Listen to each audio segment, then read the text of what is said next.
நம்ம பீர்க்கங்காய் தோலை நம்ம வந்து வதக்கணும். எண்ணெய் ஊற்றி நல்லா ஃப்ரை பண்ணி எடுத்தாச்சு. இப்போ திருப்பி அதே பேனில் ஒரு 4 டேபிள் ஸ்பூன் உளுந்து போட்டுக்கலாம்.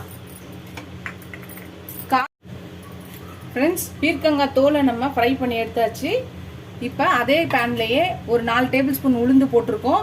அப்புறம் பார்த்தீங்கன்னா காரத்துக்கு தேவையான காஞ்ச மிளகா நான் 10லேருந்து 12 மிளகா எடுத்துக்கலாம். ஒரு சின்ன நெல்லிக்காய் சைஸ் புளி, கொஞ்சம் கருவேப்பிலை, இவ்வளோத்தையும் போட்டுக்கலாம். இப்போ இது எல்லாத்தையும் நல்லா ஃப்ரை பண்ணி எடுத்துக்கலாம். இப்போ இது எல்லாத்தையும் ஃப்ரை பண்ணியாச்சு. இப்போ மிக்சி ஜாரில் மாற்றி எல்லாத்தையும் அரைக்கலாம். ஃப்ரெண்ட்ஸ், முதல்ல மிளகாவும் புளியும் போட்டு அரைச்சிக்கலாம். இந்த துவையலுக்கு தேவையான உப்பை போட்டுடலாம். இப்போ இது எல்லாத்தையும் அரைச்சிக்கிட்டு வரலாம். ஃப்ரெண்ட்ஸ், மிளகா அரைச்சாச்சு. இப்போ நம்ம இந்த பீர்க்கங்காய் தோலை போட்டுக்கலாம்.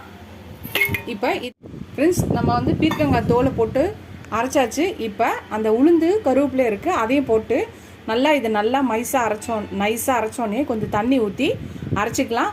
ரொம்ப நைஸாக அரைக்காமல் கொஞ்சம் குறன்னு அரைச்சிக்கலாம். துவையினாலே கொஞ்சம் குறன்னு இருக்கணும். அரைச்சிட்டு பார்க்கலாம். ஃப்ரெண்ட்ஸ், நம்ம அரைச்சிட்டு வந்தாச்சு. இப்போ ஒரு கடாயில் எண்ணெய் ஊற்றிக்கலாம். எண்ணெய் ஊற்றியாச்சு. இப்போ கொஞ்சம் கடுகு போட்டுக்கலாம், கொஞ்சம் உளுந்து போட்டுக்கலாம், ஒரு 1/2 ஸ்பூன், கொஞ்சம் கருவேப்பிலை போட்டுக்கலாம்.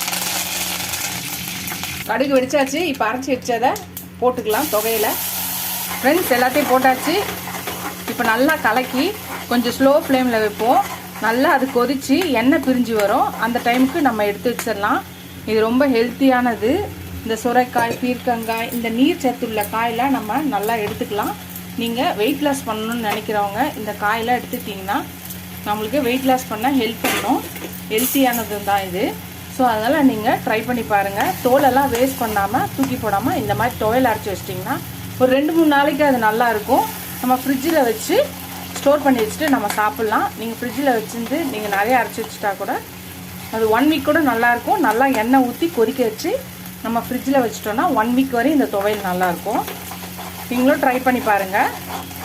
இது நல்லா எண்ணெய் பிரிஞ்சு வரட்டும். ஃப்ரெண்ட்ஸ், அவ்வளோதான், நம்மளோட துவையல் ரெடி ஆயிடுச்சு. பாருங்கள், அல்வா மாதிரி நல்லா சுருண்டு வருது. எண்ணெயும் பிரிஞ்சு வந்துருச்சு. அவ்வளோதான், நம்மளோட பீர்க்கங்காய் தோல் துவையல் ரெடி ஆயிடுச்சு. ரொம்ப ஹெல்த்தியானது. நீங்களும் ட்ரை பண்ணி பாருங்கள். இந்த ரெசிபியை ட்ரை பண்ணி பார்த்துட்டு எப்படி இருக்குது சொல்லுங்கள். இதோட இந்த வீடியோ முடியுது. அடுத்த வீடியோவில் அடுத்த ரெசிபியில் பார்க்கலாம். இந்த வீடியோ உங்களுக்கு பிடிச்சினா லைக் பண்ணுங்கள், ஷேர் பண்ணுங்கள், கமெண்ட் பண்ணுங்கள்.